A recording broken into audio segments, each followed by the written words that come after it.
저는 서울에 있는 중형교회에서 7년을 보냈습니다. 그 7년이라는 시간을 한 문장으로 요약하라고 하면 저는 이렇게 말할 것 같습니다. 설교는 했지만 제 믿음은 무너지고 있었습니다. 이 말이 모순처럼 들릴 수 있다는 걸 압니다. 설교하는 사람이 어떻게 무너질 수 있냐고요. 하지만 그게 사실이었습니다. 지금부터 들려드릴 이야기는 제가 부목사로 사역하는 동안 겪은 일들입니다. 교회를 비판하려는 것이 아닙니다. 누군가를 고발하려는 것도 아닙니다. 다만 지금 이 순간에도 어딘가에서 버티고 있는 분이 있을 것 같아서 이 이야기를 꺼냅니다. 그 교회는 등록 성도가 1200명이었습니다. 주일 예배를 3번 드렸고 담임 목사님 1분에 부목사 3명, 교육전도사 4명이 함께 사역했습니다. 겉으로 보면 안정된 사역지였습니다. 저는 청년부와 새가족부를 맡았고 행정일부도 담당했습니다. 처음 부임했던 날을 기억합니다. 아내와 함께 교회 주차장에 차를 세우고 예배당 건물을 올려다봤습니다. 감사하다는 마음이 먼저였습니다. 신학교 졸업하고 청빙을 받기까지 순탄하지 않은 시간이 있었으니까요. 이곳에서 잘해보자고 마음을 다잡았습니다. 그때는 몰랐습니다. 그 건물 안에 어떤 구조가 있는지를요. 부목사가 된다는 것이 무엇을 의미하는지를요. 처음 몇 달은 정말 열심히 했습니다. 청년부 프로그램도 새로 짜고 새가족 정착 시스템도 손봤습니다. 성도들의 반응도 좋았습니다. 담임 목사님도 흡족해 하시는 것 같았습니다. 그런데 6개월쯤 지났을 무렵 한 가지 사실을 알게 되었습니다. 제 계약은 1년 단위였습니다. 한국 교회에서 부목사는 대부분 1년에서 2년 단위로 재청빙을 받습니다. 재청빙이 되지 않으면 그냥 끝입니다. 공식적인 해고가 아닙니다. 그냥 계약이 종료되는 것입니다. 이유를 묻기도 어렵습니다. 당회의 결정이기 때문입니다. 저는 그 사실을 알고 나서부터 미묘하게 달라지기 시작했습니다. 말 한마디를 더 조심하게 되었습니다. 의견을 낼 때도 더 둥글게 표현하게 되었습니다. 지금 돌아보면 그게 시작이었습니다. 내가 옳다고 생각하는 것보다 내가 안전한 것을 먼저 생각하게 된 순간이요. 재청빙 시즌이 되면 교역자실 분위기가 달라졌습니다. 말이 줄었습니다. 서로 눈치를 봤습니다. 점심을 같이 먹어도 어색했습니다. 저와 함께 사역하던 다른 부목사님이 있었습니다. 저보다 2년 먼저 오신 분이었습니다. 공식적으로는 동료였습니다. 하지만 실제로는 경쟁 구조였습니다. 예산은 정해져 있고 담임 목사님의 신임은 하나입니다. 누가 더 인정받느냐에 따라 사역 범위가 달라지고 설교 기회가 달라졌습니다. 그분은 저보다 훨씬 노련했습니다. 담임 목사님 스타일을 잘 알고 있었고 어떻게 보고해야 하는지도 알고 있었습니다. 저는 솔직하게 보고하는 편이었습니다. 잘된 것은 잘 됐다고, 안 된 것은 안 됐다고 말했습니다. 그분은 달랐습니다. 안 된 것도 프레임을 바꿔서 긍정적으로 보고했습니다. 그 차이가 무엇을 만드는지 저는 한참 후에야 깨달았습니다. 어느 날 교역자 회의가 있었습니다. 담임 목사님이 두 부목사를 함께 보시면서 이런 말씀을 하셨습니다. 부목사님들 서로 많이 배우세요. 그 말이 무엇을 의미하는지 저는 정확히 알 수 없었습니다. 하지만 그 이후로 그분과 저 사이에 보이지 않는 선이 생겼습니다. 같은 공간에서 사역하면서 서로 다른 방향을 보고 있는 느낌이었습니다. 그건 두 사람 모두의 잘못이 아니었습니다. 구조가 그렇게 만든 것이었습니다. 부목사 3명이 하나의 팀이 되기 어려운 그런 구조였습니다. 당회 이야기를 해야 할 것 같습니다. 저는 부목사였기 때문에 당회에 정식으로 참석할 수 없었습니다. 보고를 위해 들어갔다가 나오는 구조였습니다. 결정이 이루어지는 자리에는 없었습니다. 하지만 당회 분위기는 교회 전체에 영향을 미쳤습니다. 어떤 달에는 예배 후 복도 분위기가 달랐습니다. 장로님들의 표정이 굳어 있었습니다. 담임 목사님 목소리에 힘이 없었습니다. 그런 날에는 저도 조심했습니다. 괜한 보고를 올리지 않았습니다. 불필요한 제안을 하지 않았습니다. 당회가 무슨 이야기를 나눴는지 부목사는 알 수 없습니다. 하지만 그 여파는 반드시 왔습니다. 한 번은 청년부 예산 요청을 올렸다가 이유 없이 반려된 적이 있었습니다. 담당 장로님이 짧게 말씀하셨습니다. 지금은 어렵습니다. 그게 전부였습니다. 왜 어려운지, 언제쯤 가능한지 아무 설명이 없었습니다. 저는 알았습니다. 당회에서 무언가 있었다는 것을요. 그게 무엇인지는 몰랐지만요. 그 불투명함이 사역하는 내내 저를 불편하게 했습니다. 내가 잘못한 것인지, 상황이 그런 것인지 늘 구분이 되지 않았습니다. 교인들 이야기를 빼놓을 수 없습니다. 성도들은 부목사에게 아주 묘한 기대를 가지고 있습니다. 담임 목사님처럼 권위 있게 해주길 바라면서도 더 친근하게 다가와 주길 바랍니다. 설교는 잘하되 담임 목사님보다 튀면 안 됩니다. 상담은 깊이 있게 해주되 너무 많이 알게 되면 부담스러워합니다. 청년부가 성장하면 기뻐하면서도 청년부 부목사에게 힘이 생기는 건 경계합니다. 이 이중성은 누구의 잘못도 아닙니다. 그냥 구조가 만들어낸 기대였습니다. 저는 어느 순간부터 성도들의 얼굴을 읽기 시작했습니다. 이분이 나를 좋아하는 건지 아니면 나를 통해 무언가를 원하는 건지 가늠하면서 대화했습니다. 그게 정상적인 목회자의 태도가 아니라는 걸 알면서도 멈추지 못했습니다. 왜냐하면 그 시선 하나하나가 제 청빙 여부에 영향을 미칠 수 있었으니까요. 어느 집사님이 담임 목사님께 특정 부목사에 대해 한마디 하면 그게 회의실까지 들어갑니다. 그 사실을 모르지 않았습니다. 어느 주일이었습니다. 담임 목사님이 해외 일정으로 자리를 비우셨습니다. 제가 주일 낮 2부 예배 설교를 맡게 되었습니다.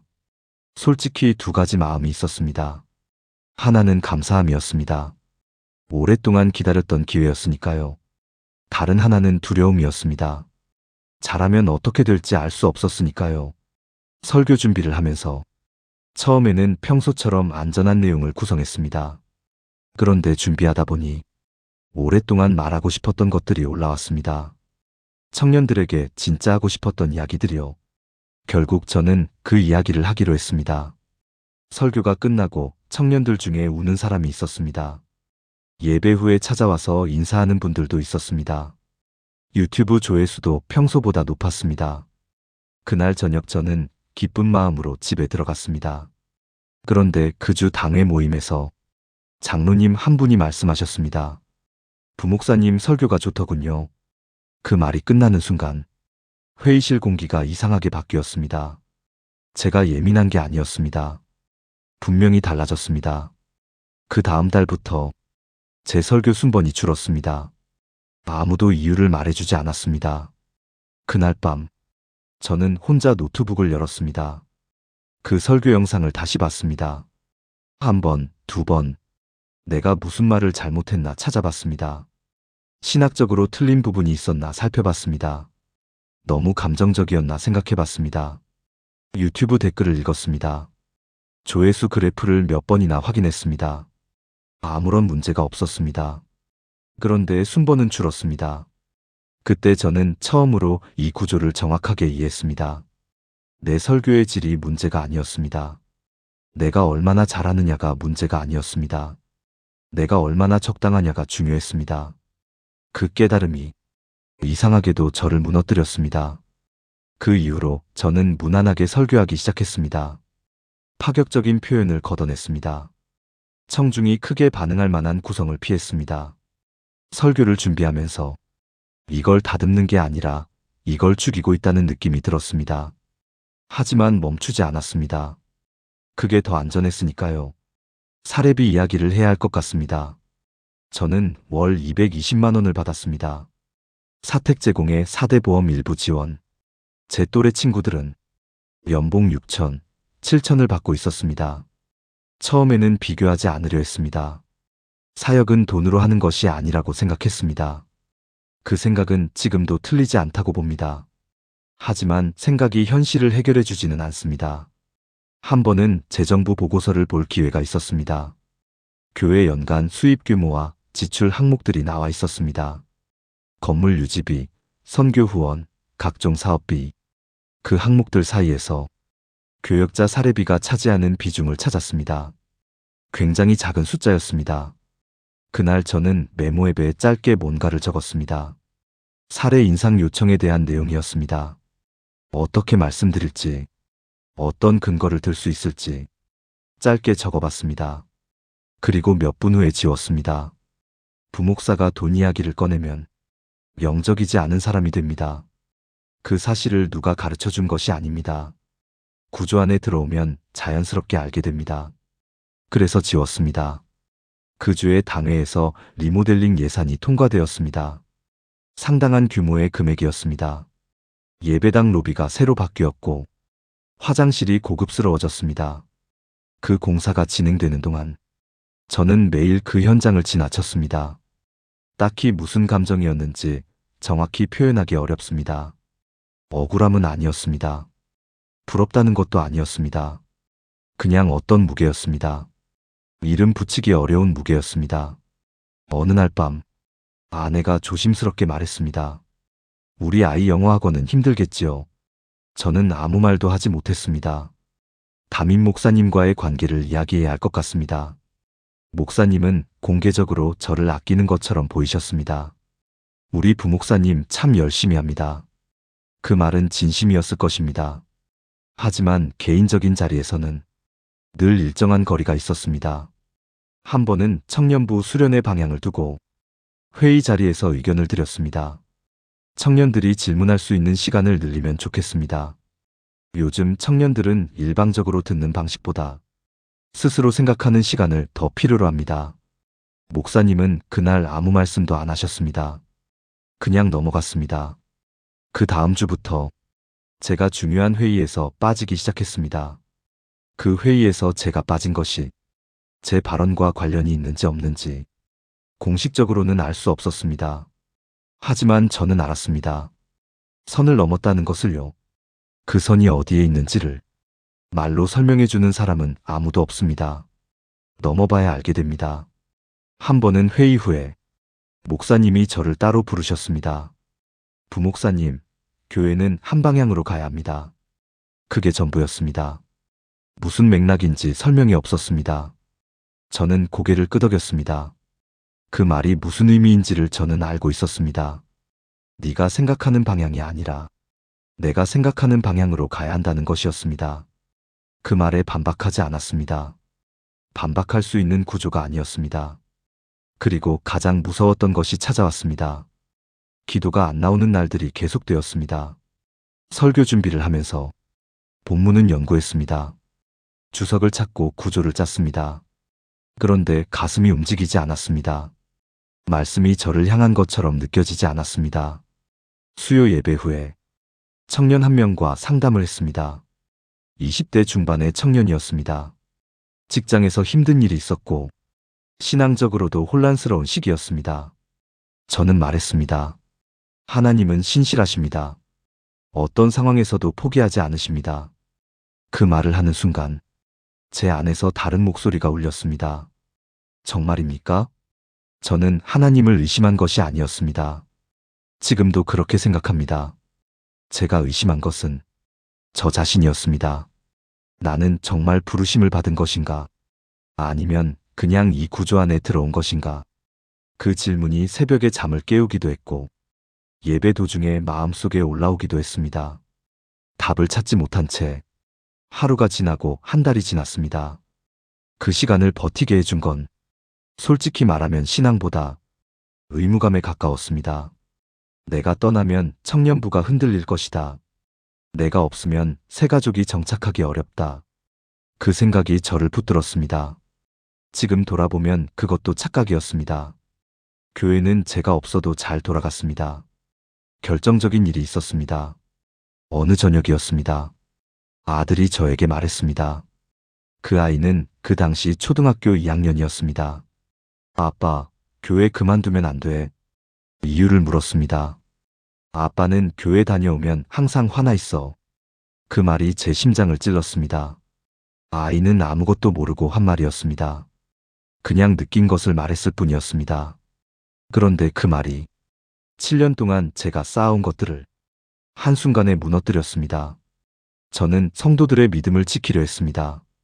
청년들의 신앙을 붙들어주려 했습니다. 그런데 제 가정은 지키지 못하고 있었습니다.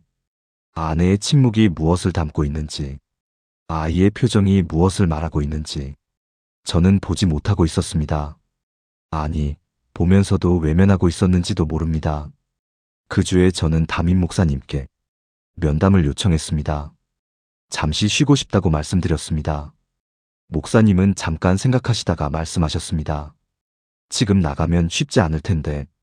맞는 말이었습니다. 부목사는 떠나면 다음 사역지를 찾기 어렵습니다. 목회자 세계는 좁습니다. 평판이 중요합니다. 하지만 저는 처음으로 제 마음을 따르기로 했습니다.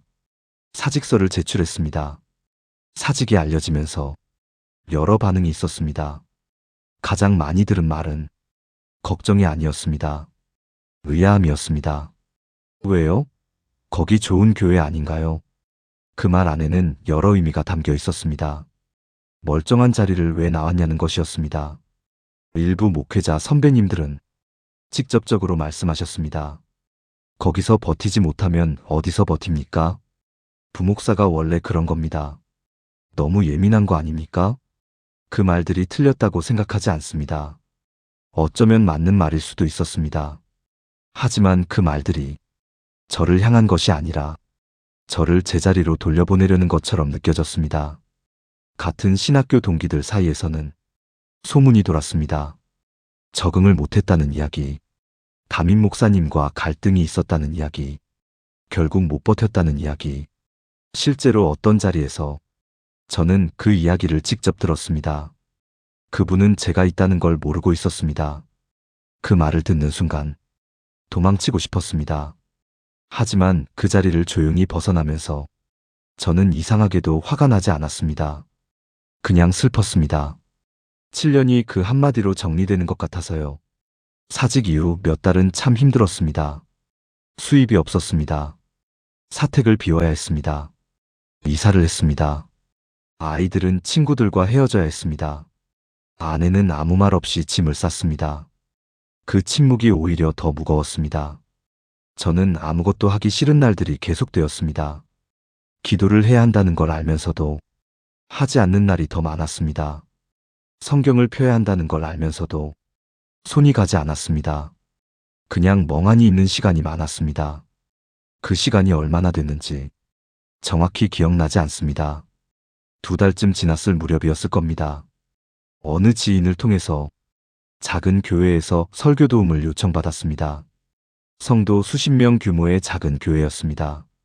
담임 목사님이 건강 문제로 잠시 쉬어야 하는 상황이었고 주일 설교를 도와줄 사람이 필요하다고 했습니다. 사례는 거의 없는 수준이었습니다. 조건이 좋지 않았습니다. 그런데 이상하게도 하겠다는 말이 먼저 나왔습니다. 그 교회에서 처음 설교를 하던 날이 지금도 기억납니다. 예배당에 들어서니 성도가 많지 않았습니다. 강단도 소박했습니다. 음향시설도 낡아 있었습니다. 저는 강단 앞에 서서 성도들의 얼굴을 천천히 봤습니다. 그 순간 이상한 감각이 왔습니다. 떨렸습니다. 7년 동안 설교를 해왔는데 그날따라 손이 떨리고 목이 잠겼습니다. 그런데 그 떨림이 두렵다는 느낌이 아니었습니다. 오래 잊고 있었던 감각이었습니다. 이 말씀이 이 사람들에게 닿아야 한다는 그 간절함이요. 설교를 시작했습니다. 반응을 계산하지 않았습니다. 순번을 의식하지 않았습니다. 누군가의 눈치를 보지 않았습니다. 그냥 제가 하고 싶은 말을 했습니다. 설교가 끝나고 나서 저는 한자리에 잠시 그대로 있었습니다. 뭔가 오랜만에 제대로 숨을 쉰 것 같은 느낌이었습니다. 그날 이후로 기도가 다시 나오기 시작했습니다. 억지로 쥐어짜는 것이 아니라 하고 싶어서 하는 기도였습니다. 그 감각이 돌아왔다는 것이 당시에는 정말 이상하게 느껴졌습니다. 7년 동안 사역하면서는 없었던 것이 이 작고 낡은 교회에서 돌아왔으니까요. 저는 그때 알게 되었습니다. 제 기도가 막혔던 것은 하나님과의 관계 때문이 아니었다는 것을요. 저는 부목사라는 역할과 하나님을 향한 신앙을 하나로 묶어서 이해하고 있었습니다. 사역이 무너지면 신앙도 무너지는 것처럼 느꼈습니다. 구조 안에서 숨이 막히면 하나님과의 관계도 막히는 것처럼 느꼈습니다. 하지만 그것은 착각이었습니다. 하나님과 저의 관계는 어떤 구조와도 분리되어 있었습니다. 그 사실을 머리로는 알고 있었지만 몸으로 배우는데 7년이 걸렸습니다. 지금 저는 그 작은 교회에서 파트타임으로 계속 섬기고 있습니다. 수입은 더 줄었습니다. 아직 불안정한 것들이 많습니다. 하지만 주일 아침에 일어날 때 예배당에 가기 싫다는 생각이 없습니다. 그 차이가 저에게는 큽니다. 이 이야기를 꺼내는 것이 쉽지 않았습니다. 교회를 떠난 사람이 교회에 대한 이야기를 공개적으로 하는 것은 여러 오해를 불러올 수 있습니다. 쓴 뿌리를 가진 사람처럼 보일 수도 있습니다. 적응하지 못한 사람처럼 보일 수도 있습니다. 하지만 그 위험을 감수하면서도 이 이야기를 하기로 했습니다. 지금 이 순간에도 어딘가에서 버티고 있는 부목사님이 계실 것 같아서요. 기도가 안 나오는데 다음 주 설교를 준비해야 하는 분이 계실 것 같아서요. 사례가 너무 적은데 아무에게도 말하지 못하고 있는 분이 계실 것 같아서요. 사직서를 쓰고 싶은데 쓰면 끝이라는 두려움으로 참고 있는 분이 계실 것 같아서요. 그분들께 말씀드리고 싶습니다. 교회 구조가 사람을 지치게 할 수 있습니다. 그것은 사실입니다. 하지만 그 구조가 하나님의 부르심까지 빼앗을 수는 없습니다. 부목사이기 전에 우리는 하나님의 자녀입니다. 역할이 사라진다고 정체성이 사라지지 않습니다. 그 사실을 저는 참 늦게 배웠습니다. 이 영상을 여기까지 보아주셨다면 아마 비슷한 마음이 있으신 분일 것 같습니다. 교회에서 상처받으신 분도 계실 수 있고 사역 현장에서 지쳐가고 있는 분도 계실 수 있습니다. 혹시 사역 구조 안에서 비슷한 경험이 있으셨나요? 아니면 떠나고 싶었지만 버티셨던 이유가 있으셨나요? 아니면 떠나고 나서 뭔가 달라진 것이 있으셨나요? 어떤 이야기든 괜찮습니다. 댓글에 남겨주시면 읽겠습니다. 누군가의 고백이 또 다른 누군가에게 위로가 될 수 있다고 저는 믿습니다. 긴 이야기를 들어주셔서 감사합니다.